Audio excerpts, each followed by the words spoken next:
दोस्तों नमस्कार। मैं आपका होस्ट और दोस्त मोहन नरवरिया आप सबका इस कार्यक्रम में स्वागत करता हूं। आज के कार्यक्रम में का जो आयोजन है वो विमुक्त घुमंतु जनजाति विकास परिषद मध्य प्रदेश और उत्तर प्रदेश की इकाई के संयुक्त तत्वाधान में किया गया है। इस कार्यक्रम के मुख्य वक्ता हैं आदरणीय दादा करमवीर दादा इदाते और साथ में हैं डॉक्टर बीके लोधी जो सहवक्ता होंगे और साथ में Supreme Court advocate DP Rajbhar ji और हमारे साथ सर कार्यवाह है हमारी परिषद के श्री अनिल राजभर जी, अनिल फड़ जी, फड़ साहब, अनिल देवीदास फड़ साहब जो हमारे साथ अभी जुड़ चुके हैं। मैं अनिल फड़ साहब का ही स्वागत करता हूं और कार्यक्रम की रूपरेखा के बारे में बता दूं। कार्यक्रम के प्रारंभ में आदरणीय दादा लक्ष्मी दादा सभी का स्वागत करेंगे और उत्तर प्रदेश की स्थिति के बारे में जानकारी देंगे। उसके पश्चात कार्यक्रम के लिए डॉक्टर बीके लोधी का भाषण होना है, डॉक्टर डीपी राजभर जी का होना है और इसके पश्चात आदरणीय दादा इदाते जी हमको मार्गदर्शन देंगे, संबोधन होगा।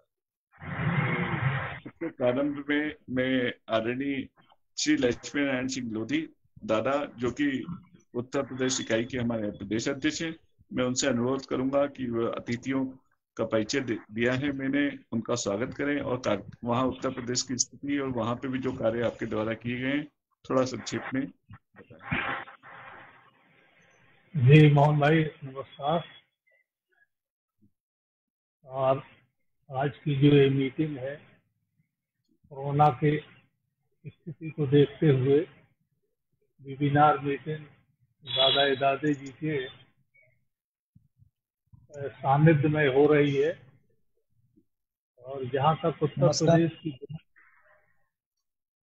बात अनिल फड़ जी हैं उनका भी स्वागत है, जी हैं, डॉक्टर बीके लोधी जी हैं और हमारे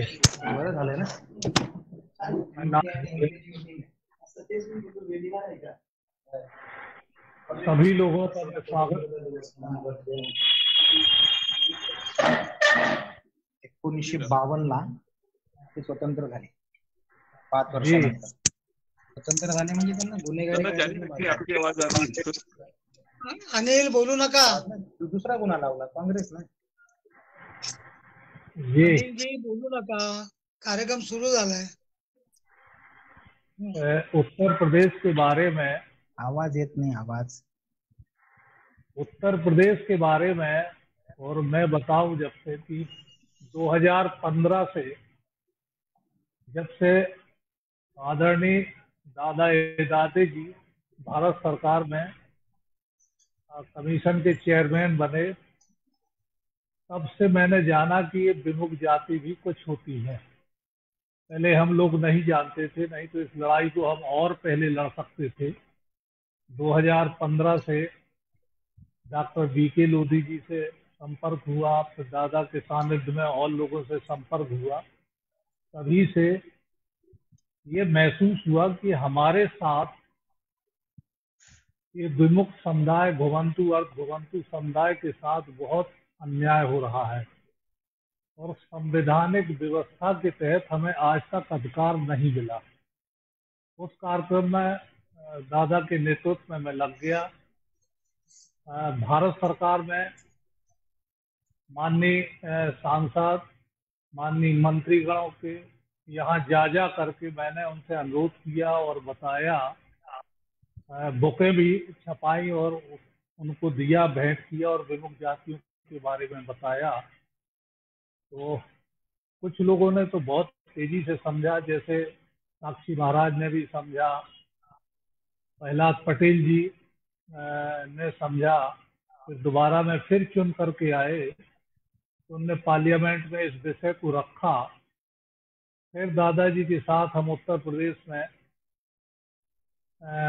माननीय राम नाईक जी जो महामहिम थे उत्तर प्रदेश के, उनसे मिले। दादाजी के वो मित्र, उनने बहुत अच्छा हम लोगों को आश्वासन दिया और भारत सरकार को लिखा हर चीज के बारे में 2 बार उनसे मिलना, फिर आनंदीबेन पटेल जी से दादाजी के साथ भेंट करना, उनसे भी ज्ञापन देना। और हम लोग मुख्यमंत्री जी से भेंट की, माननीय योगी जी को वस्तु स्थिति से अवगत कराना, उत्तर प्रदेश के सामाजिक न्याय मंत्री जी से भेंट करना, शास्त्री जी से, भारत सरकार में उमा जी के नेतृत्व में एक प्रतिनिधि मंडल जिसमें माननीय दादा भी थे, उनकी कोठी पे जाना, फिर सचिवालय में सावरचंद जी के यहाँ जाना, उनको ज्ञापन देना, उनसे आदि आदि वार्ता करना, ये सब प्रयास करते हुए आगे इस कार्यक्रम को ले जाना। उत्तर प्रदेश में माननीय सांसद जो थे, विधायक गण थे, कुछ मंत्री थे, जैसे मानपाल सिंह जी ने भारत सरकार को लेटर लिखा। सापा की गवर्नमेंट में भी भारत सरकार को लेटर मानपाल सिंह जी ने लिखा और तमाम विधायकगणों ने लिखा। अब थोड़ा सा इसमें स्थिति ये है कि सामाजिक न्याय मंत्रालय में कुछ ऐसे लोग हैं, उनको यह लगता है कि यदि विमुक्त जातियों को हम कोई अधिकार दे देंगे तो हमारा हक छिन जाएगा।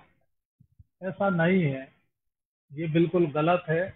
और हमारा विमुक्त जातियों का उत्तर प्रदेश का 2008 से 3 से 2008 तक का बजट और फिर 19-20 का बजट जो हम लोग के हक में आता है विमुक्त जातियों के लिए, वो दिया नहीं जा रहा। और अन्य समाज या अन्य समुदाय उस बजट का यूज करते हैं। माने ये कह सकते हैं कि सीधा सीधा विमुक्त जातियों के अधिकारों पर डकैती करना है, तो ये अच्छा नहीं है। बहुत समय हो गया इस लड़ाई को लड़ते हुए, 73 वर्ष का इतना लंबा कालखंड बहुत होता है।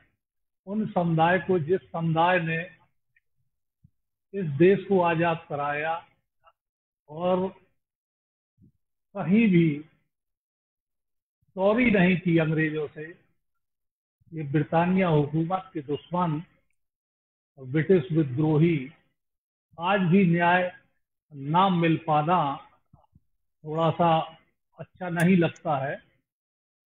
और हमें उम्मीद है कि दादा के नेतृत्व में, दादा ऋषि के रूप में है, जब ऋषियों को कभी कभी गुस्सा आ जाता है तो फिर काफी काम बन जाते हैं।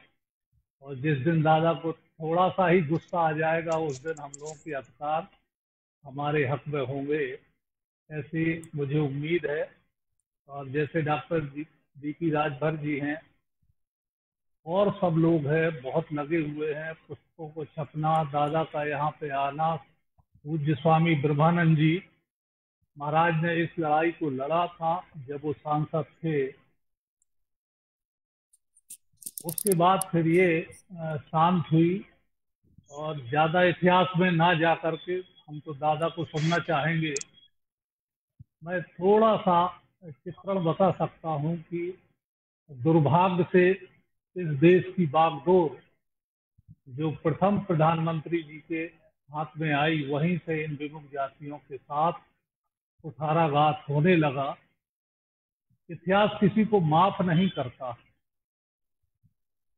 पटेल जी और नेहरू जी के बारे में, नेहरू जी के दादा गंगाधर नेहरू जी ब्रिटानिया हुकूमत में दिल्ली के कोतवाल थे। उनके नेतृत्व में 5 लाख लोगों की कत्ल होता है। और पटेल जी के पिताजी बेझर भाई इंदौर की जेल में 13 साल बंद रहते हैं। और यह प्रयास करके पटेल जी ने पूरा प्रयास किया, अपनी बात रखी, लेकिन उनकी बात समझ में नहीं आई प्रधानमंत्री जी के। फिर आयोग बना, ठक्कर आयोग, जो नेहरू जी के बड़े खास थे। उनने जब रिपोर्ट दी विमुक्त जातियों की और लाखों लोग जेलों से छोड़े गए, उनका सब कुछ लुट गया और एक सम्मान भी नहीं मिला। हम अंग्रेजों के अपराधी थे, भारत सरकार के तो हम स्वतंत्रता संग्राम सेनानी थे। आजादी की लड़ाई में हमने सब कुछ निछावर कर दिया। उस समुदाय ने फिर पटेल जी की बात नहीं मान करके फिर दूसरा आयोग बनाया।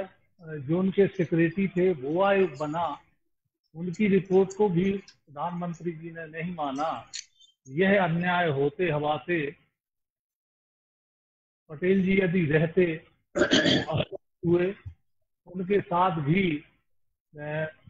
मजाक हुआ, घृणित मजाक होना। बीमार होकर के जब उनको बॉम्बे भेजा गया तो हवाई जहाज से भेजा जा सकता था, लेकिन पैसेंजर ट्रेन से भेजा। वो 3-4 दिन में पहुंची और बाद में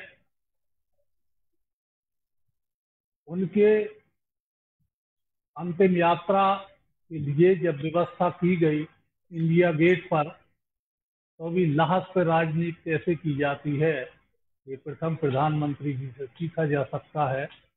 वैसे ये अच्छी बातें याद करने वाली तो नहीं है, लेकिन इतिहास के पन्नों में है तो बोलना ही पड़ेगा। मात्र उस समय मोबाइल नहीं था, कुछ नहीं था, वो फोन चलते थे। तो उनकी अंतिम यात्रा के लिए सभी को रोका गया। प्रथम राष्ट्रपति माननीय डॉक्टर राजेंद्र प्रसाद जी थे, उनको जब पता लगा तो उन्होंने कहा कि मैं जरूर जाऊंगा, तो भारत के राष्ट्रपति के रूप में नहीं तो मैं राजेंद्र प्रसाद के रूप में जाऊंगा संसार में। वहां पे गए और ऐसी जगह उनका अंतिम संस्कार किया गया जहां कोई इतिहास भी नहीं जानता। दादा जानते होंगे और लोग भी जो हमारे साथ जुड़े हैं कम ही लोग जानते होंगे। इतने महान व्यक्तित्व राजघाट में स्थापित होना चाहिए, उनकी समाधि होना चाहिए। हम तो ये भी मांग करेंगे कि जितने भी और समाधियां बनी हैं उन पर कितना भारत सरकार का पैसा खर्च हो रहा है देश का, और पटेल जी की समाधि पे कितने रुपया खर्च हो रहे हैं। ये एक अजीब सी स्थिति है।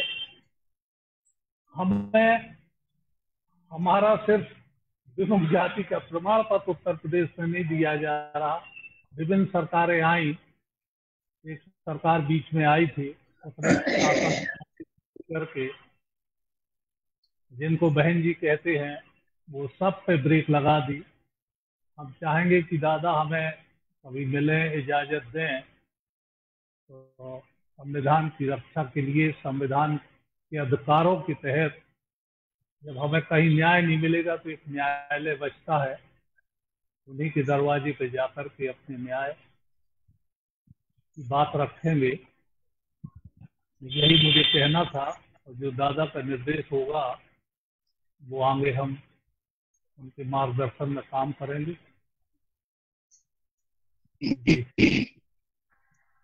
धन्यवाद दादा, बहुत सारगर्भित भाषण आपने दिया। अब मैं अगले क्रम में हमारे विमुक्त एवं गोमंतु जनजाति विकास परिषद अखिल भारतीय के राष्ट्रीय सह कार्यवाह श्री अनिल फट साहब को निवेदन करूंगा कि वो मार्गदर्शन करें। श्री अनिल फट साहब।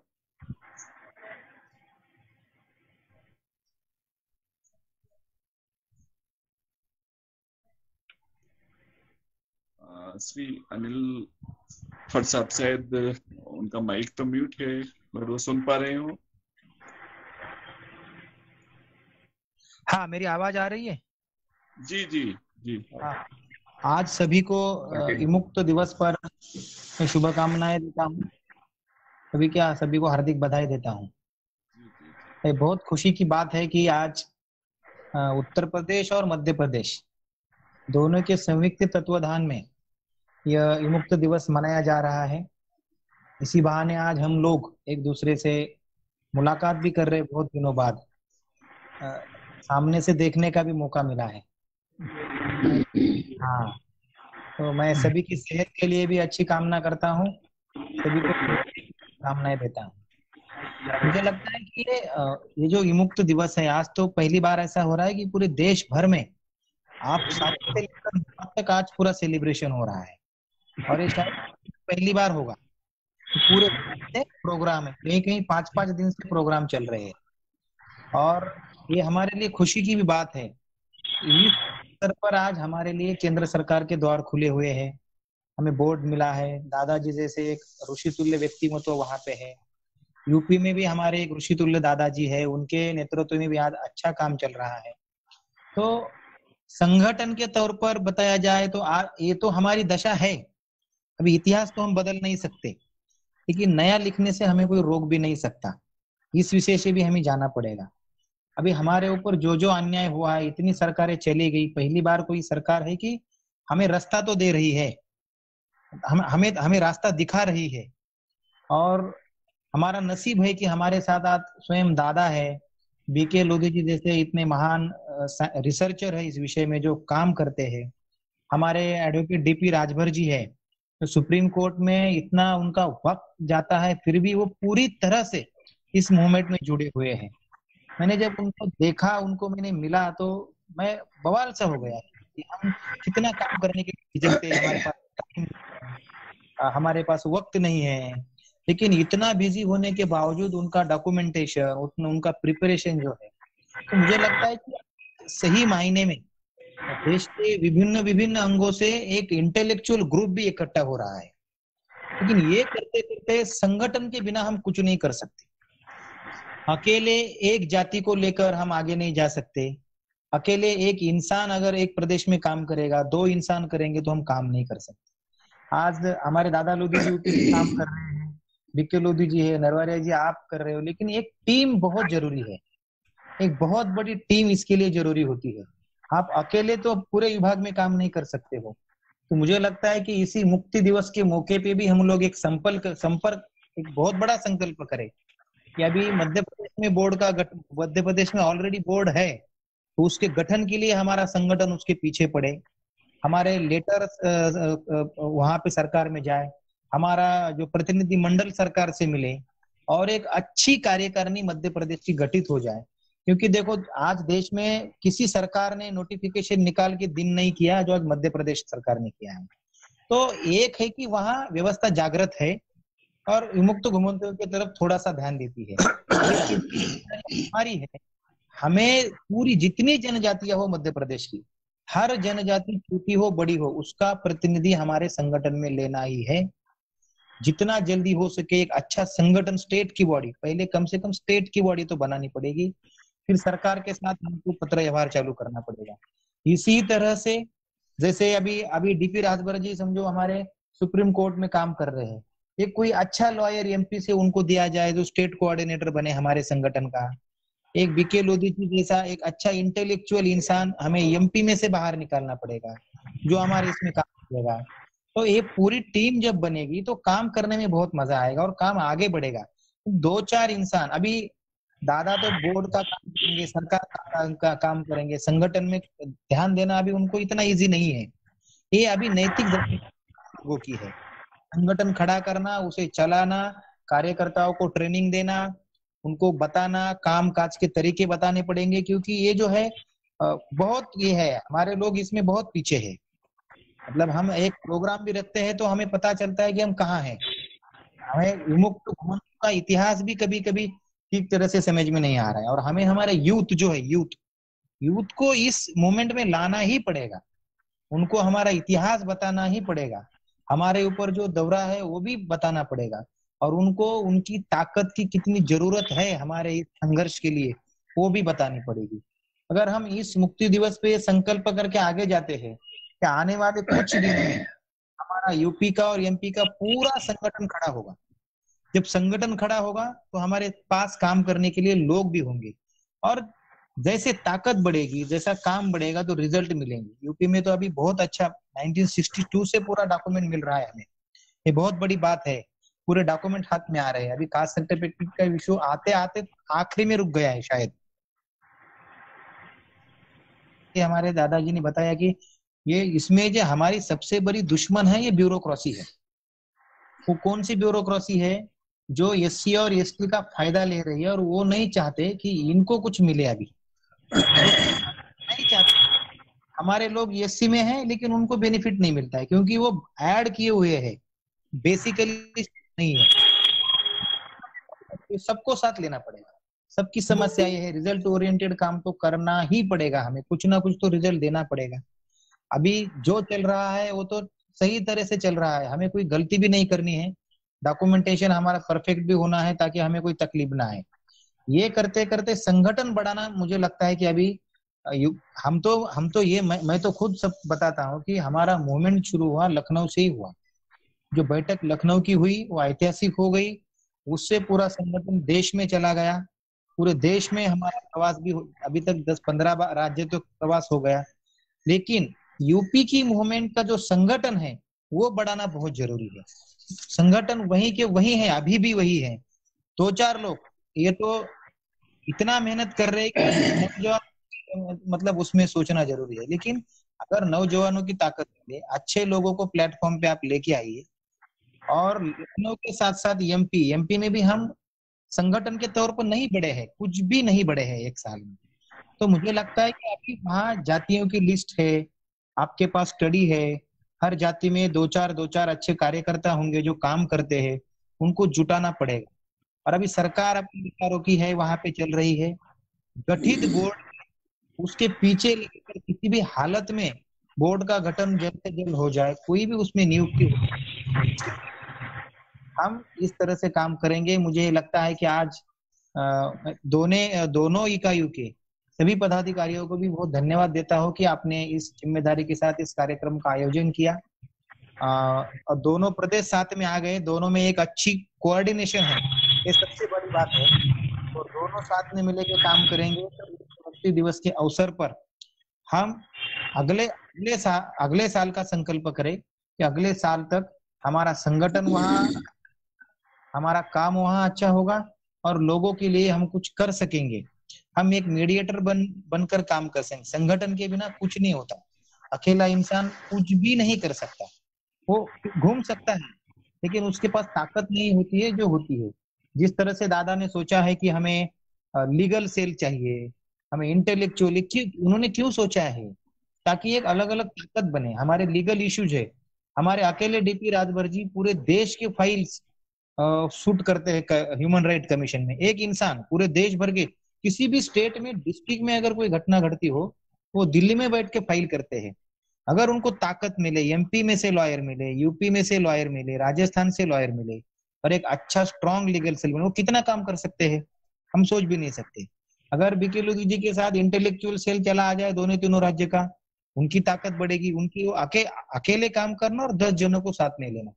हमारा घरों का प्रॉब्लम है, हमेशा क्या रोते हैं, हमें हाउसिंग का, माइग्रेशन का हमारा प्रॉब्लम है।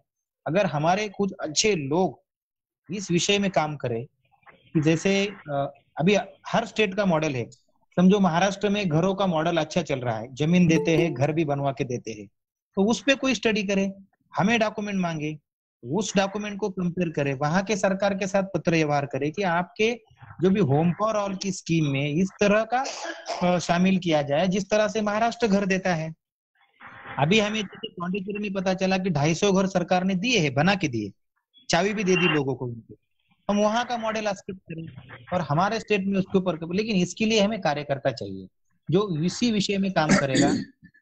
जमीन, सरकारी घर, उसका दफ्तर, ये लीगल सेल, इंटेलेक्चुअल सेल और हमारा हाउसिंग सेल अगर साथ में काम करेगा और हमारी मेन टीम काम करेगी तो रिजल्ट बहुत अच्छे आते हैं। मानसिकता होती है प्रशासन की, लेकिन कहीं कहीं हमारी भी गलती होती है कि हमारा अप्रोच भी कम हो जाता है और कोई विषय हम चालू कर देते हैं, एक अच्छा प्रोग्राम भी लेते हैं और वो विषय उस प्रोग्राम के बाद खत्म हो जाता है। तो सबसे बड़ी हमें उस विषय को बंद नहीं करना है किसी भी हालत में। यूपी के लिए तो मैं कहता हूं कि हम टारगेट करें सर्टिफिकेट और बोर्ड, इस दोनों पे टारगेट करें, दोनों के ऊपर ही हम काम शुरू कर दे। थोड़ी मेहनत लेनी पड़ेगी, आपकी इतने सालों की पुण्याई है, आपने दादाजी इतना साल उत्तर प्रदेश में समाज के लिए काम किया है और आखिरी वक्त में पूंजी काम आती ही है। जिस तरह से आपने काम किया है वो आपकी मेहनत रंग लाएगी इसके लिए एक अच्छी टीम खड़ी करेंगे। हमारे से जितना बन सके हम देने के लिए तैयार है। पर फिर एक बार मैं सबको बधाई देता हूँ, मुक्ति दिवस की शुभकामनाएं देता हूँ और आशा करता हूँ कि इसी तरह से हमारा संगठन बढ़ाते जाएगा। धन्यवाद।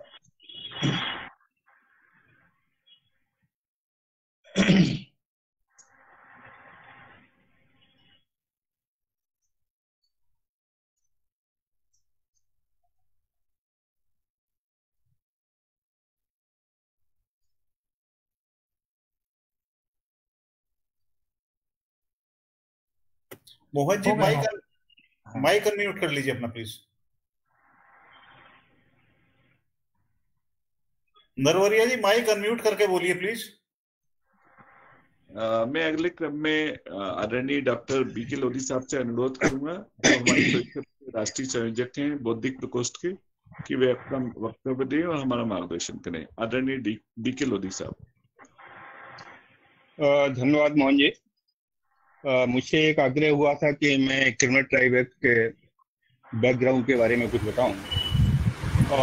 मेरा जो अपना अध्ययन है, जो रिसर्च है, वो क्रिमिनल ट्राइब एक्ट की पृष्ठभूमि केवल ब्रिटिश पीरियड तक नहीं जाती है, बल्कि इसके पीछे जाएंगे तो ये मुगल पीरियड से भी शुरू हो जाता है। ये मैं हो सकता है आपके लिए एक नई बात लगी, लेकिन फिर भी मैं थोड़ा इस पे ऐतिहासिक परिप्रेक्ष्य पे कुछ बोलना चाहूँगा। देखिए, आज जो ये संयुक्त तत्वाधान में मीटिंग हो रही है, वेबिनार हो रहा है उत्तर प्रदेश और मध्य प्रदेश की हमारी विमुक्त घुमंतु जनजाति विकास परिषद की ओर से, ये केवल उत्तर प्रदेश और मध्य प्रदेश का संयुक्त कार्यक्रम से भी बढ़ के आगे है। एक तो इसमें एक आएगा जिसमें बुंदेलखंड है, और बुंदेलखंड हमारे दोनों भागों में विभाजित है, आप जानते हैं, उत्तर प्रदेश में और मध्य प्रदेश में। और जब इसके आप बैकग्राउंड पे जाएंगे तो जो कंपनी सरकार ने जो पहला विद्रोह हुआ था, जिसे रोहिल्ला विद्रोह कहते हैं, 1770 के दशक में ये हुआ था, और 1773 में एक रेगुलेशन एक्ट आया था, और इसके बाद 1793 में एक रेगुलेशन अलग से जारी हुआ था, जिसमें उत्तर भारत के कुछ जातियों को क्रिमिनल ट्राइब घोषित किया गया था। लेकिन वो रेगुलेशन इतना ज्यादा खतरनाक नहीं था, वो किसी भी जाति को, किसी भी बंदे को बॉर्न क्रिमिनल घोषित नहीं करते थे कि यदि कोई कम्युनिटी क्रिमिनल घोषित कर दी गई है तो उनके बच्चे भी क्रिमिनल कहलाएंगे। वो 1871 जैसा इतना खतरनाक वो कानून नहीं था। इसके बाद देखिए, हमारे जो विद्रोह केवल ऐसा नहीं है कि एक ही क्षेत्र विशेष में हुए हैं, बहुत से अंग्रेजों के खिलाफ विद्रोह हुए थे, और ये विद्रोह किए थे उन जातियों ने जो यहाँ की जल, जंगल और जमीन के वास्तविक मालिक थे, और इनको सहयोग देने वाले जो हमारे घुमंतु समुदाय के, घुमंतु जनजातियों के लोग थे। कि भारत की संस्कृति में ऐसा था कि अपने क्षेत्र के एक जो माननीय व्यक्ति होता था, मुखिया होता था या राजा होता था, तालुकेदार होता था, उसके प्रति सभी लोग वफादार होते थे। इसीलिए उस विद्रोह में ये जो घुमंतु जनजातियां थी वो भी शामिल थी। इस तरह के बहुत से प्रमाण हमारे यहाँ मिलते हैं। 1770 के दशक के बाद एक जो रामोसी रिवोल्ट हुआ था, रामोसी विद्रोह हुआ था, ये बहुत बड़ा विद्रोह था, लंबे कालखंड तक चला था। ये चला था 1825 से 1831 तक, और इनके लीडरशिप जो प्रदान करने वाले थे क्रांतिवीर अमरजी नाइक थे। उनके नेतृत्व में एक बहुत बड़ा विद्रोह महाराष्ट्र में ये चला हुआ था। इसके बाद उनको फांसी दे दी गई थी। इसके बाद आता है आपका 1842 का बुंदेलखंड विद्रोह। बुंदेलखंड विद्रोह के जो प्रमुख नायक थे वो हृदय साय लोधी थे, राजा, हीरागढ़ के राजा थे ये, और इसकी शुरुआत बुंदेला राजाओं ने की थी, लेकिन इसकी बागडोर अंततः हृदय साय लोधी ने संभाली थी, और उनके संभालने पर उनकी 3 पीढ़ियां कुर्बान हो गई थी 1857-58 तक। उनके दोनों भाई मारे गए थे, और वो खुद भी उनको फांसी हो गई थी, और राजा हृदय साय के जो पुत्र थे मेहरबान सिंह, उनको भी फांसी दे दी गई थी।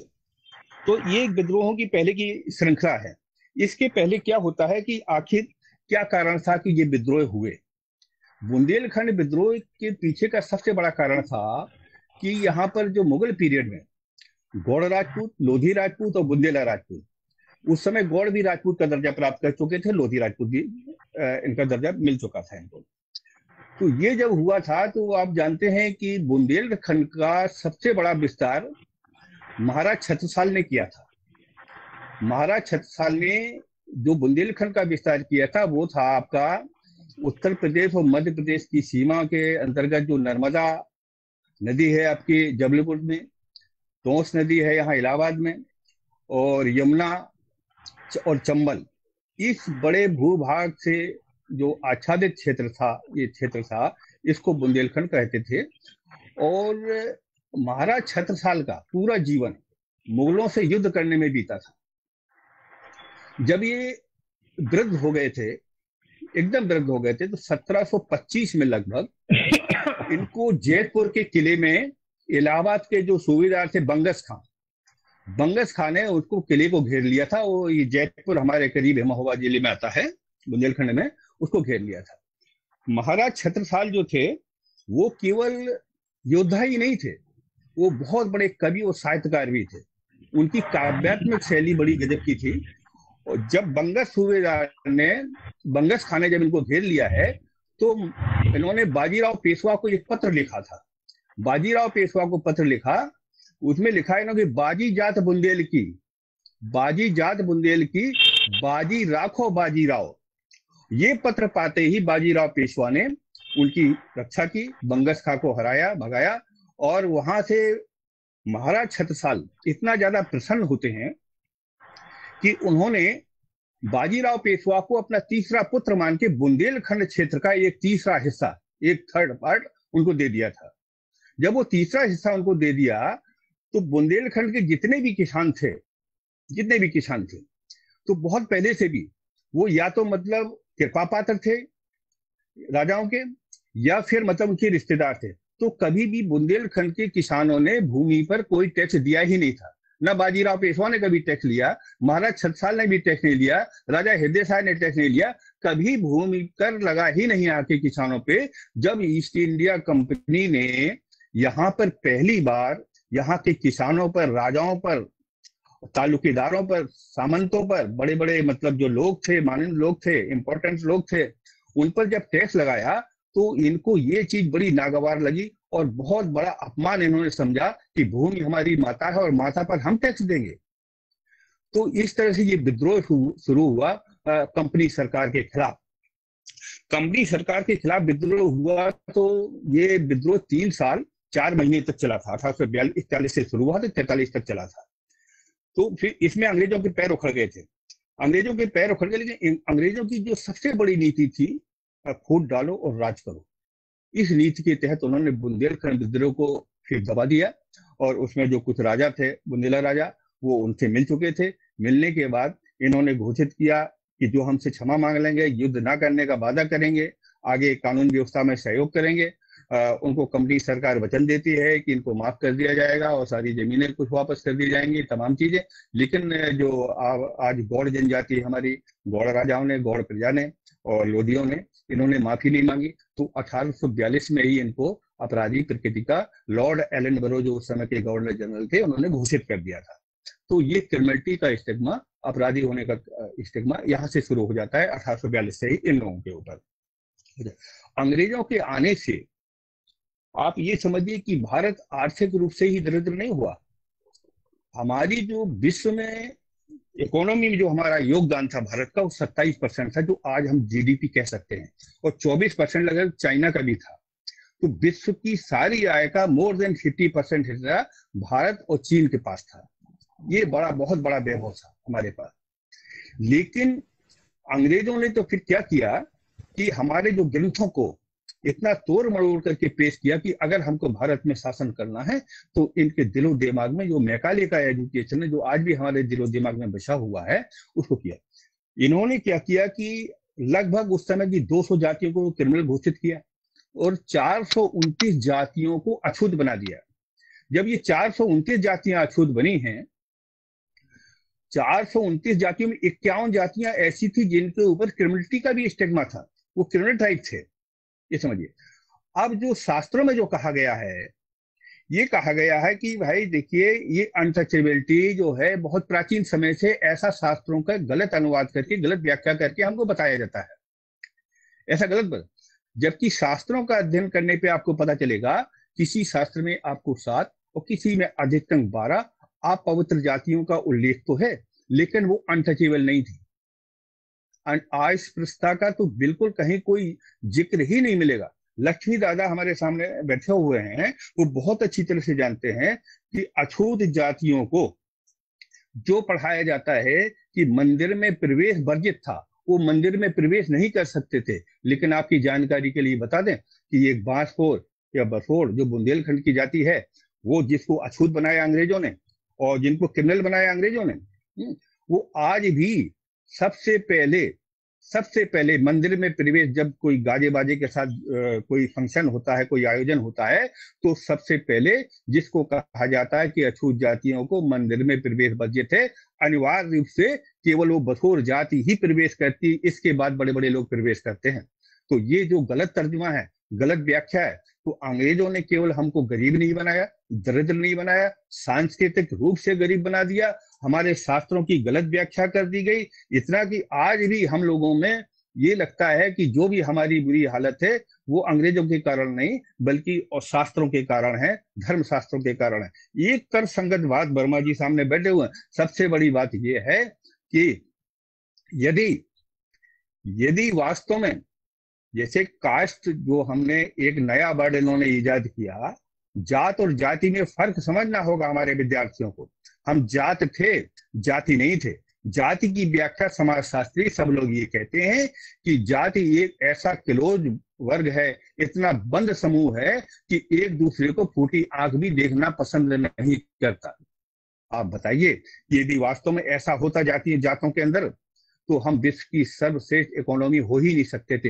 हमारे अंदर एक्सचेंज की व्यवस्था थी, ये था कि हम कुछ उत्पादन करते हैं, आप कुछ उत्पादन करते हैं, और बगैर तालमेल के, बगैर एक संगठन के, इस तरह की हम इकोनॉमी, डेवलप्ड इकोनॉमी हो ही नहीं सकते थे। तो इस तरह का जो मिस इंटरप्रिटेशन जो किया गया है, ये बिल्कुल गलत है। हम जाति नहीं थे, हम जात थे, और जातों में बहुत बड़ा संगठन था। इस संगठन को तोड़े बगैर अंग्रेज शासन भारत में कर ही नहीं सकते थे, और उन्होंने हमारे संगठन को बाकायदा, जो हमारी विविधता में एकता थी, उसको इन्होंने तोड़ दिया, बहुत बुरी तरह से तोड़ा, जिसका खामियाजा आज भी हम भुगत रहे हैं, बहुत बुरी तरीके से भुगत रहे हैं। और फिर 1842 के बाद जो स्वतंत्रता संग्राम बड़ा होता है उत्तर भारत में, 1857 और 58 में चला है, जिसको स्वातंत्र समर के नाम से कहते हैं, और अंग्रेज इनको म्यूटिनी कहते थे। तो इसमें इसकी शुरुआत जो कहते हैं कि 10 मई 1857 को मेरठ से शुरू हुई थी। जो धन सिंह कोतवाल, जो गुर्जर जाति के थे, जो क्रिमिनल ट्राइब बाद में घोषित किए गए गुर्जर जाति के थे, वो उन्होंने बहुत बड़ा भीषण विद्रोह किया था, बहुत बड़ा। जेल तोड़ दी थी, सारे सैनिक कैदियों को निकाल दिया था, बहुत अंग्रेजों का भीषण कत्लेआम हुआ था। इसके बाद गुर्जरों के गांव जलाए गए, जैसे महाकौशल और बुंदेलखंड में सारे लोधियों के गांव जला दिए गए थे। पश्चिम उत्तर प्रदेश में गुर्जरों के साथ भी यही दुर्व्यवहार हुआ था। लेकिन इस इतिहास को तोड़ा और मरोड़ा गया है।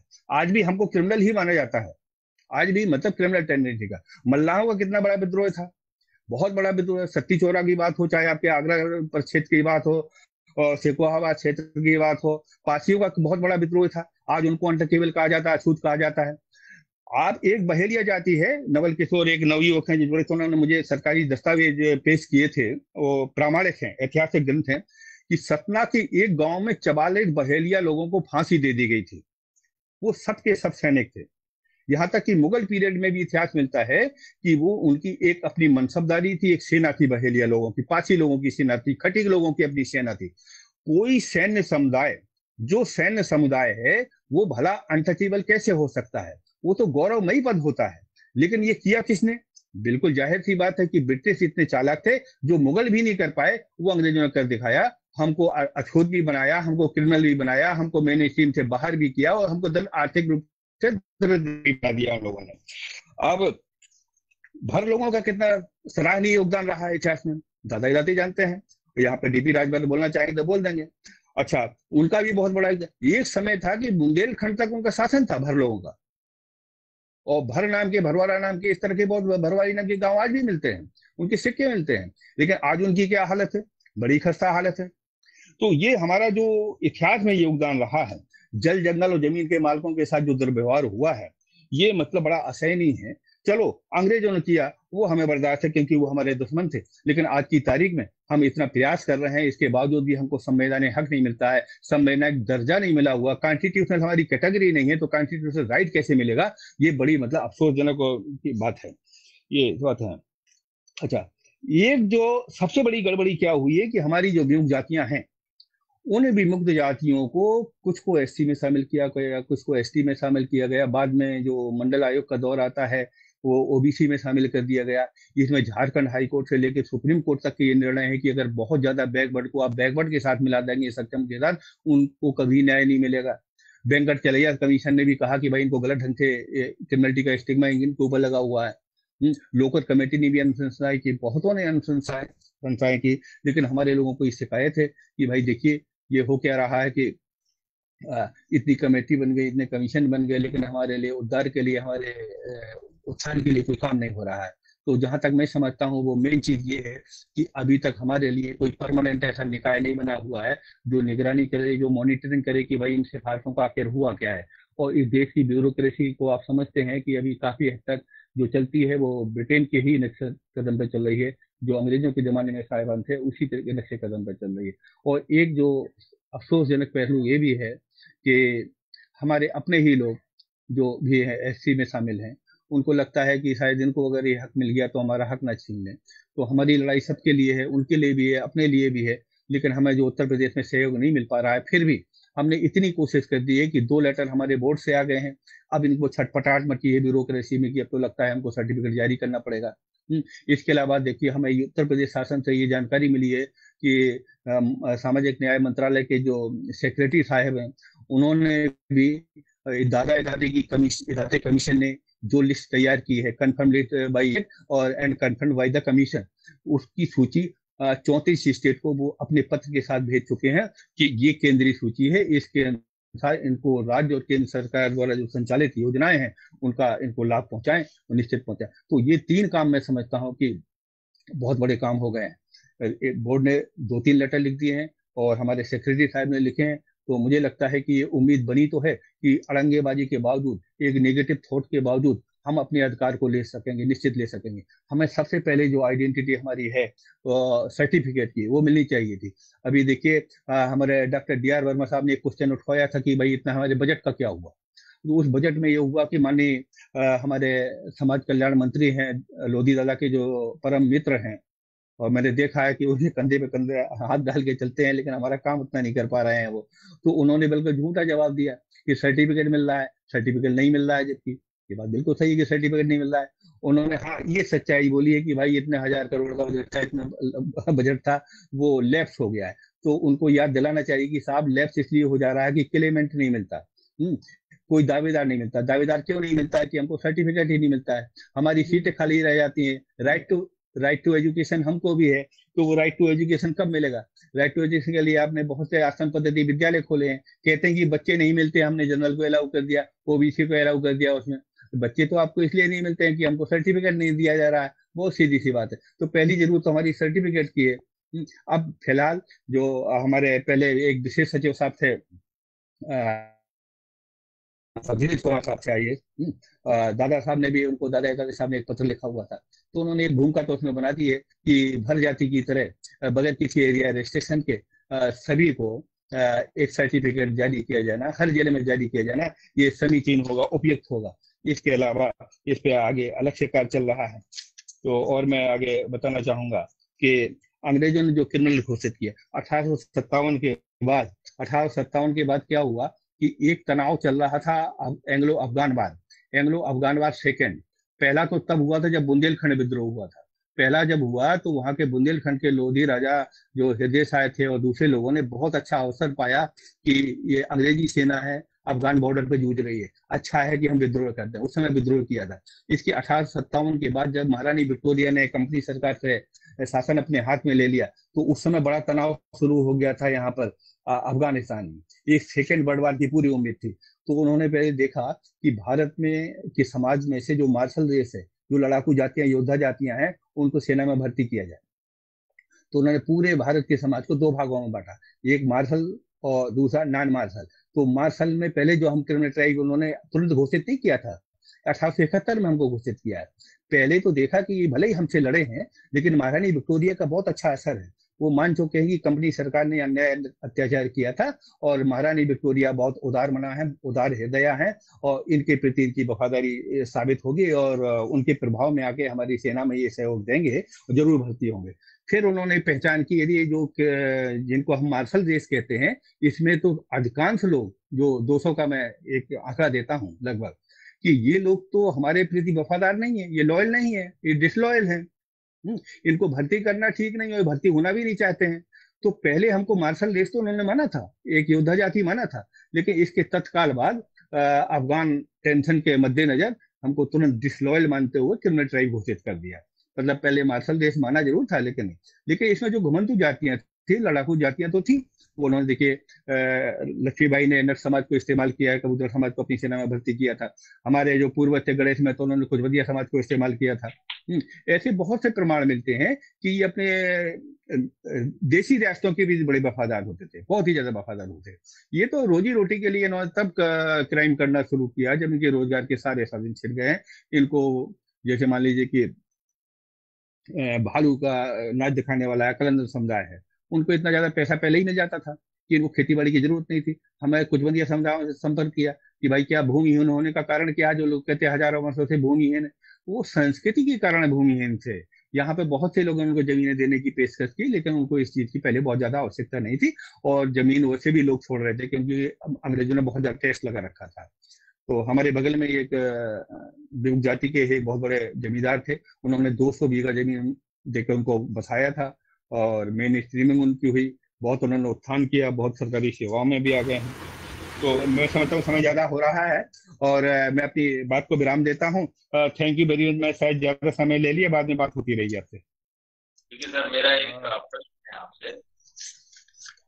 अभी तक विमुक्त जाति का और घुमक्कड़ आदि घुमक्कड़ जो हमारा परिषद बोर्ड है, इसके अभी तक पूरे भारतवर्ष में कहाँ आयोगों का गठन हुआ है?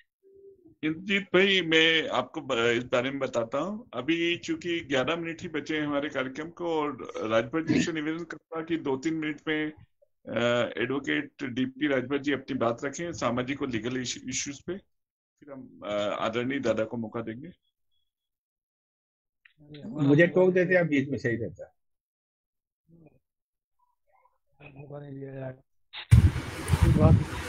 शायद आप लोग सभी लोग सुन पा रहे होंगे, हमारी बात सबको सुनाई दे रही है?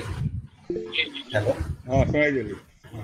आप सभी को दादाजी, सीनियर दादा और छोटे दादाजी सभी लोगों को ओणम और 31 अगस्त विमुक्त दिवस की बधाई हो।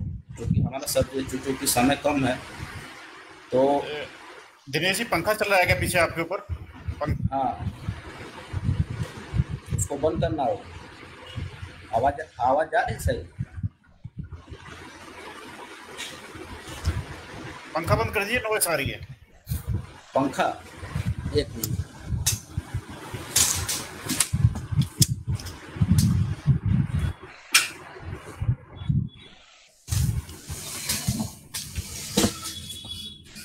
अब सही है आवाज? अब सही है। हमारा जो सब्जेक्ट मैटर है लीगल इश्यूज पे हमको फोकस करना है, क्योंकि यहाँ सारे विद्वान लोग हैं और खास करके अनिल फड़ जी हैं। दादाजी तो अपने आप में एक किताबी हैं महाराष्ट्र स्टेट और पूरे देश के लिए। हमारे छोटे दादाजी भी हैं, और स्पेशली मोहित जी जिस हिसाब से काम कर रहे हैं उत्तर प्रदेश में, हम लोगों को ज़रूरत है कि ऐसे लोगों को की टीम को बढ़ाने की ज़रूरत है, क्योंकि मामला बहुत बड़ी जनसंख्या का है जिसमें 2-3 लोगों के काम करने से काम होने वाला नहीं है। तो मैं आता हूं पहले कि जो हमारे बीच जो भ्रांतियां हैं, पहले तो हमको खुद ही कॉन्सेप्ट क्लियर रखना पड़ेगा कि विमुक्त जातियों की जो लड़ाई है कैसे लड़ी जाए और किस दिशा में लड़ी जाए। ये तभी मुमकिन होगा जब हमारा स्टैंड क्लियर होगा।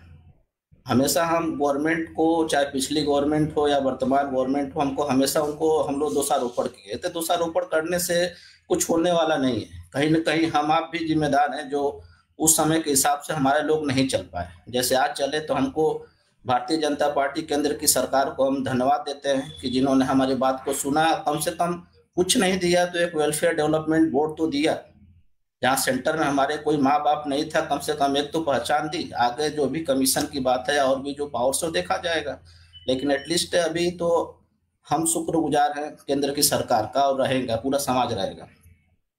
पहली बात हम जो कानूनी इश्यूज पे करना चाहते हैं कि जैसे कि कहा जाता है कि विमुक्त जातियों, जैसे डॉक्टर लोधी साहब जो बता रहे थे कि, और बहुत सारे लोगों से मैं सुना कि कानून में, संविधान में इनका मेंशन कहीं नहीं है। तो ये चीजें हमको क्लियर करनी पड़ेगी कि ऐसा नहीं है कि डिनोटिफाइड ट्राइब्स के नाम से आप बोलेंगे कि संविधान में मेंशन हो, तो ऐसा नहीं है। और संविधान का स्ट्रक्चर ऐसा है कि अगर कोई सब्जेक्ट मैटर किसी लिस्ट में नहीं है, उसके बावजूद वो माना जाता है, वो सेंट्रल गवर्नमेंट का पार्ट होता है। लेकिन हमारा है जो कॉन्करेंट लिस्ट है संविधान का, 7th शेड्यूल के कॉन्करेंट लिस्ट में नोमेडिक वैग्रेंसी, नोमेडिक माइग्रेटरी वर्ड, वो नोमेडिक वर्ड कहीं न कहीं हमको लिंक करता है। और इसको लिंक करने के लिए हमको क्रिमिनल इंक्वायरी कमेटी की जो रिपोर्ट्स है उसके पैराग्राफ पूछें, जो उसके डिस्क्रिप्शन के हिसाब से हमको बताते हैं कि हमारा सब्जेक्ट मैटर है। इसका दूसरा एग्जांपल आपको प्रैक्टिकली देख सकते हैं, क्योंकि जो स्टेट गवर्नमेंट ने अपने पॉलिसी बनाई, जैसे महाराष्ट्र गवर्नमेंट है, साउथ इंडियन स्टेट है, इवन यूपी स्टेट भी जो था, तो स्टेट गवर्नमेंट पॉलिसी कैसे बना रही, क्योंकि उस जो सब्जेक्ट मैटर है सेंट्रल स्टेट का होने की वजह से स्टेट अपने हिसाब से बनाती है। तो ये चीजें क्लियर होनी चाहिए। और दूसरी बात तो है कि जो अभी मैटर चल रहा है कि शेड्यूल कास्ट में जो अपनी विमुक्त जातियां हैं, शेड्यूल ट्राइब में जो विमुक्त घुमंत हो जाते हैं, जो लाभ नहीं पा रहे हैं, तो ये आपके लिए एक गोल्डन चांस है इस समय कि सुप्रीम कोर्ट के अभी 5 जजेज की बेंच ने अभी उस मैटर को लार्जर बेंच को रिफर कर दिया, क्योंकि अभी एक मामला पंजाब का था। पंजाब गवर्नमेंट अपने यहाँ देना चाहती है कि वाल्मीकि या कुछ और समाज है जिनको शेड्यूल कास्ट में अलग से कोटा देना चाहती है, हरियाणा गवर्नमेंट और पंजाब, लेकिन ये दे नहीं पा रही थी कि एक 5 जजेस का बेंच है ऑलरेडी, महाराष्ट्र का और एक साउथ आंध्र प्रदेश का। लेकिन अब वो मैटर जा रहा है लार्जर बेंच को, 7 जजेस बेंच को, तो उसमें हम लोगों का बहुत कुछ हो सकता है कि मामला सॉल्व हो जाए। और रह गई बात कि हम लोग अपने इतिहास को केवल अपने नजरिए से देखते हैं। क्रिमिनल शब्द जो दिया गया है वो अंग्रेजों के द्वारा दिया गया है, और क्रिमिनल का वर्ड उन्होंने इसलिए दिया कि हम उनके खिलाफ लड़े थे, बगावत किए थे, उनको लूटे थे, उनके खजानों को लूटा था, उनके शस्त्रागारों को लूटा था। तो ये समझ में आता उन्होंने हमको किया।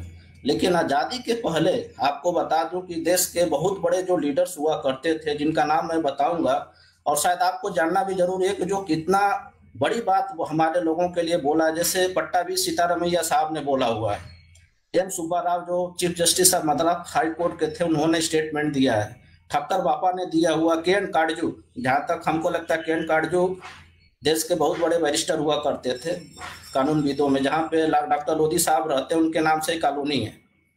और बीबी गिरी साहब जो बाद में प्रेसिडेंट ऑफ इंडिया बने, इन्होंने इतनी बुरी तरह से स्टेट में, मतलब इतने फेवरेबल कंडीशन में हमको बोला है उस टाइम पे।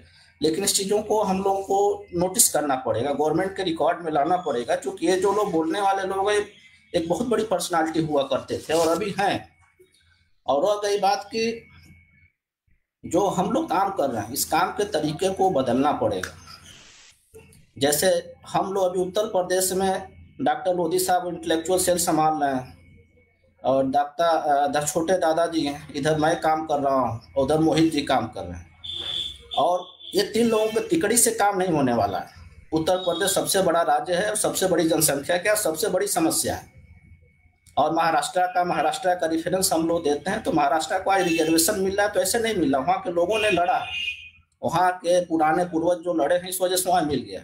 हमारे यहाँ पूर्वज सोते रहे बेचारे, वो समझ नहीं पाए, इस वजह से हमको ये जो चैन है बढ़ाना पड़ेगा। जैसे मोहित जी हैं, तो अपने गुर्जर समाज के यूथ को जोड़े, लाइक माइंडेड जो लोग हैं उनको लाए, हम अपने समाज के लाए, लोधी साहब के समाज के लोग जुड़े हैं, लेकिन और भी तेज लोगों को लाना पड़ेगा। तो इस तरह का चैन बढ़ाना जरूरी है। और हम जो अपने इतिहास को खुद बोलते हैं, इस हमारी कोशिश ये भी होनी चाहिए कि जो चीज़ें गवर्नमेंट की किताबों में, सरकारी किताबों में, स्पेशली एनसीईआरटी की किताबों में या सीईआरटी किताबों में, हमारे ऊपर एक ब्लॉक स्पॉट है क्रिमिनल ट्राइब्स का। आने वाली जनरेशन को तभी हम फॉरवर्ड कर पाएंगे जब ऑफिशियल बुक्स में इसका सही ढंग से अंकन होगा। और जो हमारे बड़े बड़े जो फ्रीडम फाइटर्स थे, हमारे जो स्टेटमेंट दिए जिनका मैं नाम दूंगा, ये ऑफिशियली रिकॉर्डेड है, तो इस सारे चीजों को हम करना पड़ेगा। जैसे आप क्या बोलते हैं, मोहन नरवरिया जी, आप मध्य प्रदेश से हैं। देखिए हम लोग ऑनलाइन डिस्कशन कर रहे हैं, इश्यूज बहुत सारे हैं। आपके मध्य प्रदेश स्टेट में भिंड जिला है, वहाँ पे बंजारा गुज्जर समाज के 2000 लोग हैं जो 4 सालों से पॉल्यूशन की वजह से पीड़ित हैं। उनकी समस्या 4 साल से बेचारे परेशान थे। जब तक हम उनको हेल्प नहीं करेंगे तब तक वो हमारे साथ क्यों जुड़ेंगे? क्योंकि मानव प्रवृत्ति होता है, जहाँ कुछ मिलने वाला होता है या मिलने के चांस होते हैं तो वहाँ लोग जुड़ते हैं। तो कम से कम अपनी टीम ऐसी हो, स्टेट लेवल पे कोई भी तकलीफ हो, जो गरीब आदमी है जिसकी आवाज हमारे आप यहाँ तक नहीं पहुँच पा रहे हो, लेकिन स्टेट की यूनिट के पास पहुँचे, तभी उनको लगेगा कि कोई एक ऐसा वर्ग है जो हमारे लिए सोच रहा है, हमारे लोगों के लिए। और एक इशू यह है कि जैसे कि विमुक्त जातियां या घुमंतु जातियां जो सामान्य वर्ग में बैठी हैं, जिनको किसी तरह का रिजर्वेशन नहीं है, इसमें कानूनी रूप से भी 10% का जो रिजर्वेशन आया है ओपन कैटेगरी को 50% से ऊपर, तो हम लोगों का एक प्रयास ये होना चाहिए कि जो जातियां सामान्य वर्ग में हैं उनको EWS quota, economically weaker section 10% का जो कोटा है उसमें कंसीडर करवाने के लिए प्रदेश सरकारों से कोशिश करनी चाहिए, ताकि कम से कम जब तक उनका SC ST OBC का रिजर्वेशन न मिले या विमुक्त जाति का अलग से न मिले, तब तक वहाँ कुछ न कुछ अपना फायदा ले पाएंगे। और रह गई बात रिजर्वेशन की, तो हमको कोशिश करना पड़ेगा। मंडल कमंडल के आने के बाद हमारी सिचुएशन बहुत बदली है, और महाराष्ट्र गवर्नमेंट का एक उपकार है पूरे देश के लिए कि जिन्होंने एक ऐसा रिजर्वेशन पॉलिसी अपने यहाँ लागू किया है कि पूरे देश को ये समझ में आता है कि विमुक्त नाम की भी कोई चिड़िया या कोई पक्षी है इस देश में जो महाराष्ट्र में एग्जिस्ट करती है, जिसको हम प्रदेश सरकारों को रेफरेंस दे सकते हैं। इस सारी बातों को, चूंकि समय बहुत ज्यादा है, दादाजी को हम चाहेंगे कि सुनेंगे, तो सारी बातों के साथ मैं अपनी बात को खत्म करता हूँ। धन्यवाद। जय विमुक्त, जय भारत। बहुत धन्यवाद राजभर साहब, वकील साहब, बहुत धन्यवाद अच्छी जानकारी के लिए।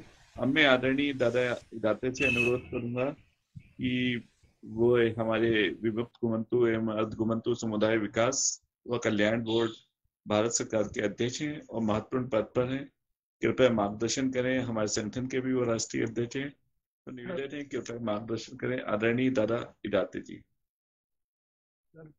टाइम हमको भी मिलना चाहिए था बोलने का। नरवरिया साहब नमस्कार। आप सभी को नमस्कार। नमस्कार। आज विमुक्त दिन के तत्वावधान में उत्तर प्रदेश और मध्य प्रदेश विकास परिषद की इकाइयों द्वारा घुमंतु दिन के कारण हम इकट्ठे आए हैं। दिखाई दे रहा है आपका थोड़ा के अध्यक्ष दादा लोधी जी, मध्य प्रदेश के अध्यक्ष नरवरिया जी, अपना कैमरा और बाकी सब कार्यकर्तागण। कैमरा सही करें। मुझे ऐसा लगता है कि भाई समय समाप्त हो रहा है, चेहरा नहीं दिख रहा है। 5 बजे का समय है तो 5 बजे है। नहीं दिखाई दे रहा है। तो मैं इतना ही कहूंगा कि जो भाषण अभी हुए हैं उसका चिंतन करें। अनिल फड़ संगठनात्मक विषय के बारे में बोले, डॉक्टर लोधी जी इन्होंने एक संशोधनात्मक तथ्य आपके सामने रखे हैं, और राजभर जी ने, एडवोकेट राजभर जी ने ये जो लीगल समस्या वगैरह क्या होती है उसके बारे में कुछ बताया है। हम जानते हैं, अभी समय नहीं इसलिए 2-3 मिनट में मैं खत्म करता हूँ। हम जानते हैं कि अनेक शासन आ गए, अनेक कमीशन आ गए, लेकिन हम 70 साल बोलते हैं, मैं 140 साल बोलता हूँ। 1871 से हम यदि उसकी गिनती करें तो 150 बरस समय तक, हम 150 बरस तक राह देख रहे हैं कि हमारा कुछ ना कुछ हो जाए। लेकिन नरेंद्र मोदी जी ने जब एक कमीशन बनाया और विदिन द लिमिट पूरे देश का सर्वे करके मैंने रिपोर्ट उनके पास दे दिया, तो केवल 7 महीने में उन्होंने वो रिपोर्ट स्वीकार करने की प्रक्रिया शुरू कर दी। यह अपने आप में एक बहुत बड़ा एक कदम है गवर्नमेंट का। उन्होंने कल्याण बोर्ड बनाया है। हैबिचुअल ऑफेंडर एक्ट को निरस्त करने के लिए वो उन्होंने हमारे गृह मंत्रालय को भेजा है। और जो 265 वहाँ DNT है जो किसी भी लिस्ट में नहीं है, किसी भी स्टेट के लिस्ट में नहीं है, तो उनका आइडेंटिफिकेशन एंड क्लासिफिकेशन के लिए नीति आयोग को उन्होंने सौंप दिया है। और सामान्यतः मेरे 20 जो सिफारिशें है उसमें से 13 सिफारिशें विमुक्त और घुमंतु के विकास और कल्याण के बारे में सुझाव है।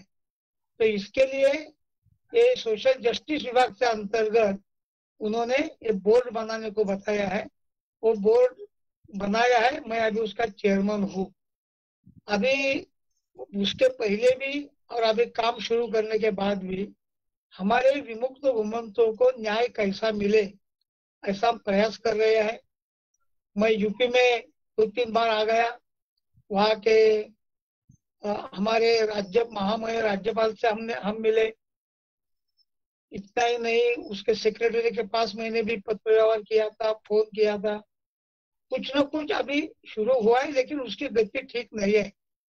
सबसे ज्यादा प्रयास हो रहे हैं डॉक्टर BK लोधी, मोइन तोमर बहुत प्रयास कर रहे हैं, लिख रहे हैं, राजभर जी लिख रहे हैं। तो उसका असर होने के लिए क्या करना चाहिए तो अभी अनिल फड़ ने बताया है। ऐसा है कि संगठन इसके लिए चाहिए कि संगठन केवल हमें कोई सर्टिफिकेट मिलना चाहिए इसके लिए ही नहीं, हमारे समाज के पूरे विकास का विचार करने वाला संगठन चाहिए। ऐसा महाराष्ट्र में मैंने 30 बरस पहले एक संगठन शुरू किया। 25 बरस भटके मुक्त विकास परिषद का मैं अध्यक्ष भी रहा। और महाराष्ट्र में केवल एक यमगरवाड़ी प्रकल्प आप ले लेंगे तो वहाँ 48 DNT के 500 लड़के लड़कियां पढ़ते हैं। वो 30 बरस से पढ़ते हैं। हजारों विद्यार्थी DNT के वहाँ शिक्षित हुए हैं। महाराष्ट्र में जो मेरा एक कमीशन था, वो समिति थी, उसके आधार पर महाराष्ट्र में एक अलग डायरेक्टरेट बना। 49 लोगों का अलग डायरेक्टरेट और मंत्रालय भी बना। कैबिनेट मिनिस्टर, स्टेट मिनिस्टर इस विषय के बने। अभी बहुत बातें बता सकता हूँ, लेकिन संगठन इसके लिए चाहिए कि ये इस तरह के समाज के प्रश्न हमें आगे जाकर हम स्वयं उसमें ध्यान दें और विकास के बारे में एक मॉडल हमारा तैयार करें। जैसे मेरे कमीशन में मध्य प्रदेश के श्रवण सिंह राठौड़ थे और अभी मेरे बोर्ड में सिसोदिया मध्य प्रदेश से है और हमारे social justice minister Madhya Pradesh से है। तो मध्य प्रदेश की जो समस्या है या पूरे देश की जो समस्या है, तो वहाँ के हमारे सोशल जस्टिस मिनिस्टर को इस अपने ओर से बार बार जाना चाहिए। जब मध्य प्रदेश में आते हैं तो मध्य प्रदेश इकाई के लोग उनको मिलना चाहिए और उनको कुछ न कुछ बताना चाहिए। तो मुझे ऐसा लगता है कि संगठन एक केवल हमें क्या चाहिए बताने वाले नहीं, तो संगठन हमारे विकास के मॉडल भी खड़े करने वाले चाहिए और तो इसका कोई इफेक्ट हो सकता है। आज महाराष्ट्र में 1000 आश्रम स्कूल्स है। अभी अनिल भट्ट बोले उनकी जो कम्युनिटी है वहाँ की वंजारी कम्युनिटी, इस बार UPSC के 9 या 11 स्टूडेंट्स उसमें से सिलेक्ट हुए हैं UPSC में। तो जब एक शिक्षा का कोई प्रवास चलता है तो उसके आधार पर बहुत बातें होती है। तो मुझे ऐसा लगता है कि यूपी में बहुत अच्छे कार्यकर्ता है, बहुत अच्छा माहौल है, अनेक लोग स्टूडियस है, ज्ञान वर्धन करने वाले हैं। तो मुझे ऐसा लगता है कि हम सबने मिलकर, अभी जो बोर्ड का काम है उसमें तो मैं जरूर देखूंगा, लेकिन जो अपने संगठन का काम है तो 1-2-4 एक उल्लेख तो हो गया। तो गुजरात में मकान कैसा बनाना चाहिए, इसका एक बहुत बड़ा मॉडल है। महाराष्ट्र में भी मकान हो, आश्रम स्कूल्स हो, शिक्षा के बारे में हो, इसके बारे में भी हमें बहुत बातें हो सकते हैं। मुझे अभी ऐसा लगता है कि हमारे राज्यपाल ने भी जो बताया था, वहाँ कोई कमीशन के बारे में चर्चा करने के लिए मीटिंग भी उन्होंने ली थी। अभी वो क्या हो सकता है, इसके पीछे लगना चाहिए। मैं कर्नाटक में गया था, उस मुख्यमंत्री को, चीफ मिनिस्टर को मिला था, और चीफ मिनिस्टर ने वहाँ एक अभी बोर्ड भी घोषित किया और वो 78 करोड़ उसके लिए राशि भी दे दी। तो हर स्टेट में ऐसा कुछ न कुछ हो रहा है, उसका भी आधार लेके अपने अपने राज्य में अपने लिखना चाहिए कि ये राज्य में विमुक्त घुमंतों के लिए गुजरात में ये है, हरियाणा में ये है, कर्नाटक में ये है। तो ये सब लिखने के बाद, महाराष्ट्र में ये है, ये लिखने के बाद ऐसा मॉडल हमारे यूपी में भी होना चाहिए। इस तरह की लाइन ऑफ एक्शन अपने लेनी चाहिए। जैसा मैंने एक लीगल सेल के बारे में बताया, बहुत अच्छा काम हमारे राजभर जी कर रहे हैं। तो बौद्धिक प्रकोष्ठों के बारे में मैंने बताया, वो भी अपने प्रमुख उत्तर प्रदेश के प्रमुख है ना, हमारे संगठन के बौद्धिक प्रकोष्ठ के इंटेलेक्चुअल सेल के प्रमुख भी बीके लोधी है, हमारे लीगल सेल के प्रमुख भी डीपी राजभर है। तो यूपी में इतनी ताकत है ना पूरे देश को गाइड करने की, तो यूपी का भी ये जो सब कार्यकर्ता इकट्ठे बैठकर यूपी का और उसके सटा हुआ मध्य प्रदेश का ऑल टुगेदर विचार करके एक प्लानिंग करना चाहिए कि हम क्या कर सकते हैं, और इसके लिए एक एक कदम हमें आगे आना चाहिए। ये जो मुक्ति दिन है वो तो हम जानते हैं कि 1936 में एक बी राघवैया करके कर्नाटक के एक नोमैड्स नाम का उन्होंने ग्रंथ लिखा है। बहुत बड़ा आंदोलन उन्होंने चलाया, और उस आंदोलन के कारण एक आंदोलन में पंडित नेहरू गए थे, वहां उन्होंने मांग की थी कि इसको आजादी मिलनी चाहिए। लेकिन विडंबना ऐसी है कि हमें आजादी मिल गई, प्राइम मिनिस्टर बन गए पंडित नेहरू 47 में, तो भी हमें आजादी इसके बाद 5 बरस और 16 दिन के बाद आजादी मिली। और वो आजादी अयंगर कमीशन 49 में किया था, गठित किया था, और उसके बाद 50 में अंत्योदय कमीशन बिठाया था, जो अभी इनका रिहेबिलिटेशन कैसा हो इसका विचार करने वाला एक कमीशन उन्होंने बिठाया था।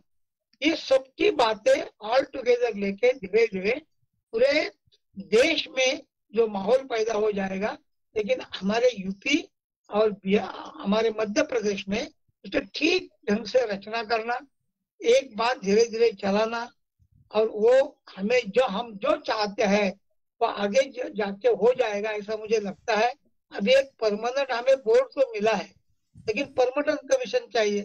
परमानेंट कमीशन चाहिए तो नीति आयोग ने सपोर्ट किया है, नीति आयोग के मुखिया रहते हैं प्राइम मिनिस्टर, तो नीति आयोग ने जो सपोर्ट किया है वो हमने हाईलाइट करना चाहिए, इसके बारे में चर्चा करनी चाहिए, इसके लिए मांग करनी चाहिए। कभी कभी बोलता है कि कोई एससी में है, कोई एसटी में है, कोई ओबीसी में है, तो किसके लिए चाहिए अलग कमीशन। तो इसका अर्थ सीधा ऐसा है कि महिलाएं एससी में है, एसटी में है, ओबीसी में है, ओपन में भी है, तो महिला आयोग किसके लिए है। दिव्यांग हर एक कैटेगरी में है, तो भी दिव्यांग का आयोग क्यों बना है, क्योंकि विशेष उनके कोई प्रश्न है। तो डीएनटी के भी विशेष प्रश्न है, इसके लिए इसका एक परमानेंट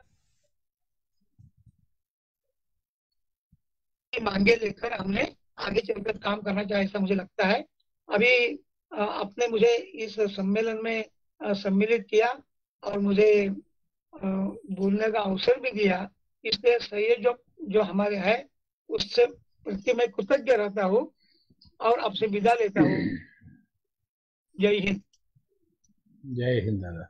आदरणीय दादा, बहुत धन्यवाद इतना सुंदर जानकारी देने के लिए, हमारा मार्गदर्शन करने के लिए, क्या करना है कैसे करना है, बहुत विस्तार से जानकारी दी और उत्साहजनक बहुत सारी बातें बताई। एक मिनट नरवरिया जी, हेलो नरवरिया जी, मैं ये कहना चाह रहा हूँ जो कुछ बहुत ही इम्पोर्टेंट जो है इस पर इशू थे उसको हम 2 मिनट में कहना चाह रहे थे, हमें वक्त नहीं दिया गया। निवेदन था मेरा आपसे सर।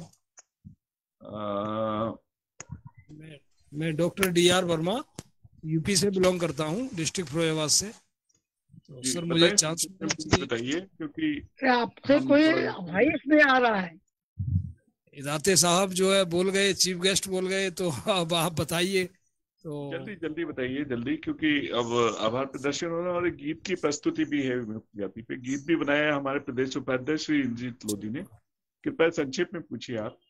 दरअसल में बात ये है ना कि हम ये कह रहे हैं, आपने बहुत सारी इसके लिए विमुक्ति दिवस के शुभ अवसर पर जो है ये कार्यक्रम किया, इसके लिए कोटि सादर अभिनंदन स्वागत के साथ में अपनी बात रखना चाह रहा। सर ऐसा है, इसमें जो है हमारे उत्तर प्रदेश के जो है विकास परिषद के अध्यक्ष लक्ष्मीनारायण दादा लोधी जी और बीके लोधी साहब, और आप मध्य प्रदेश के प्रेसिडेंट हैं विकास परिषद के, और हमारे चीफ गेस्ट के रूप में हमारे करमवीर दादा साहब और राजभर साहब, सभी लोगों की बात को मैंने ठीक से सुना है। लेकिन मैं सिर्फ इतना बोलना चाहता हूँ, इतना आप लोगों के सामने रखना चाहता हूँ कि जो मेन प्रॉब्लम क्रिएट हो रहा है हमारे लोगों के सामने, वो सर्टिफिकेट जारी न होने का है। दूसरा मेन ये है, जस्टिस वेंकट चलैया जो थे, उन्होंने स्पष्ट रूप से, I have written proof in my hand by justice Venkat Chalaiah, उन्होंने कहा है कि जब तक ये जितने भी IAS बैठे हुए हैं, चाहे वो RGI ऑफ इंडिया के हों, ट्रेवल मिनिस्ट्री के हों, सोशल मिनिस्ट्री के हों, या chief secretary of state and director social welfare of state, ये सारे लोग प्री प्लान के साथ हमारे लिए जितनी भी स्कीम आती हैं उनको इम्प्लीमेंटेशन होने में बहुत बड़ी बाधा उत्पन्न करते हैं, बहुत बड़ा किंतु परंतु लगाते हैं। सर ये 1 मिनट, सर 1 मिनट। हमारे दादा इदाते साहब करमवीर दादा को मैं कोट कोट नमन करते हुए बहुत बहुत बधाई देना चाहता हूं कि इन्होंने महामहिम राज्यपाल राम नाईक जी से कई बार हमारी भेंट की, उनके बहुत ही क्लोज फास्ट फ्रेंडशिप थे वो। उसके बाद आनंदीबेन पटेल प्रेजेंट में हमारी गवर्नर हैं, उनसे भी मुलाकात की, योगी जी से भी मुलाकात की हम लोगों ने। लेकिन हमारा जो डेलीगेशन जाता है, हमारा ज्ञापन जाता है, उस पर जो है मतलब कोई संज्ञा नहीं लिया जाता है। ये सारी परिस्थितियों पर हमको चिंतन मंथन करना पड़ेगा, इनके लिए हमें रास्ते अपनाने पड़ेंगे सर। ये मैं कहना चाह रहा था आपसे सर। बहुत धन्यवाद, बहुत धन्यवाद। आपने सर्टिफिकेट ना बन पाने के एक महत्वपूर्ण मुद्दे और उसके पीछे के पृष्ठभूमि को भी बताया। अब इंद्रजीत लोधी जी जो हमारे मध्य प्रदेश के प्रदेश उपाध्यक्ष हैं, मैं उनसे अनुरोध करूंगा, वो ऑनलाइन है। Thank you sir. Okay Indrajeet Lodhi ji नहीं है वो। जी मोदी इंद्रजीत लोधी जी, आपको आभार भी प्रदर्शन करना है, और जो गीत आपने तैयार किया है विमुक्त और घुमंतु जनजाति पे, मैं चाहूंगा उसको आप डिस्प्ले भी करवाएं कैलाश जी से। जी कैलाश जी यदि मुझे सुन रहे हैं, कैलाश जी का भी फोन आया था, उनके पास गीत पहुंच गया है, और आभार प्रदर्शन में इसके पश्चात ही करूंगा। विमुक्त गीत हमारे द्वारा तैयार किया गया है, तो मैं कैलाश जी से निवेदन करूंगा कि वो गीत को चलाएं। जब तक वो गीत लेकर के आ रहे हैं, तब तक मैं कुछ लोगों के नाम जो यहाँ पर मेहमान आए हुए हैं उनके लिए देता हूँ। आदरणीय, परम आदरणीय हमारे इदाते दादा जी, लक्ष्मी दादा जी, अनिल फड़ साहब, राजभर जी, अरियन वर्मा साहब, बीके लोधी साहब, दिनेश जी, मोहित जी, ओमवीर जी और विजय जी, और खास करके इस कार्यक्रम को ऑर्गेनाइज कर रहे हैं, सपोर्ट में दे रहे हैं कैलाश जी। आभार प्रदर्शन की बात तो ऐसी है कि आज का जो दिन है वो विशेष दिन है, और इस विशेष दिन विमुक्त का हमने उत्सव के रूप में, विमुक्त उत्सव के रूप में, उत्सव के रूप में हमने ये दिन मनाया है।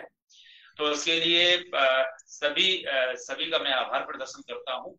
सभी ने समय दिया इस पटल पर, उसके लिए सभी का आभार प्रदर्शन करता हूँ। और मैं कैलाश जी से कहता हूँ कि वो गीत को चलाएं। कैलाश जी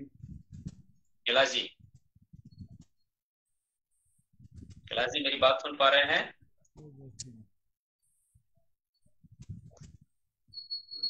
कैलाश सिंह जी, लगता है बात उन तक नहीं पहुंच पा रही है। मैं बोल रहा हूँ, आवाज आ रही है? जी कैलाश जी, मैं ये कह रहा हूँ कि जीत देर से मिला, जब तक ये मीटिंग चालू हो चुकी थी, तो कनेक्ट करना अभी एकदम से संभव नहीं हो पाएगा। बाद में हम उसको प्रसारित कर देंगे। ठीक है, चलिए प्रयास करिए, नहीं तो फिर समापन करेंगे। जी जी, समापन की तरफ YouTube का लिंक तो खींचा जा सकता है वैसे। जी जी जी, बिल्कुल बिल्कुल, पोस्ट के साथ रख देंगे उसको। जी जी जी जी, जी। बहुत ही सुंदर गीत बना है, सभी लोगों को सुनने को मिलेगा। पहले हमने उसको ऑडियो में चलाया है, अभी वीडियो बनाया है। यदि सुनवा सकते हैं तो ठीक, नहीं तो कार्यक्रम का टाइम तो ओवर हो चुका है। जी जी, असल में वो सेटअप करना पड़ता है गूगल मीट में गाने को लाने के लिए, इसलिए एकदम से संभव नहीं होता है। जी, कैलाश जी संभव है? नहीं नहीं सर, नहीं सर, आप समाप्त कर दीजिए। तो मैं क्योंकि इस 6 बहुत बजे दादाजी को एक नेशनल वेबिनार का इनॉग्रेशन करना है कर्नाटक यूनिवर्सिटी का। जी जी जी चलिए जी जी, आपको भी सर एक सर दर्शकों का एक क्वेश्चन था कि रेनको क्या है सर? रेनको क्या है सर? फेसबुक लाइव जो चल रहा हमारा, वहां पर पूछा दर्शकों ने, रेनको क्या है? कौन सा रेनको? इनको ये क्या है? ये क्या है? ये क्या है? ये तो डीएनडी से संबंधित ही नहीं है कुछ। ये एनको तो डिनोटिफाइड राइट्स। हेलो, ये व्योम जाति से संबंधित टर्म नहीं है ये एनको। चलो समाप्त कीजिए। चलिए बहुत धन्यवाद सब लोगों का। और मैं उत्तर प्रदेश की इकाई के अध्यक्ष आदरणीय दादा लक्ष्मी नारायण जी और मैं अपनी ओर से आप सभी का धन्यवाद करता हूं, आभार प्रदर्शन करता हूं कि इतनी सारगर्भित चर्चा, उपयोगी और महत्वपूर्ण चर्चा इस कार्यक्रम के जरिए जुड़ पाई हो पाई हम लोगों के बीच में। और श्री अनिल फर्जी ने जैसा बहुत सारी जानकारी मार्गदर्शन दिया है, क्या काम करना है, कैसे करना है, कैसे आगे बढ़ना है, मुझे लगता है जरूर हम लोग इस पे काम करेंगे। उनको विश्वास दिलाते हैं निश्चित रूप से दोनों राज्यों में, दोनों प्रदेशों में संगठन आगे बढ़ेगा। बहुत धन्यवाद, हार्दिक आभार।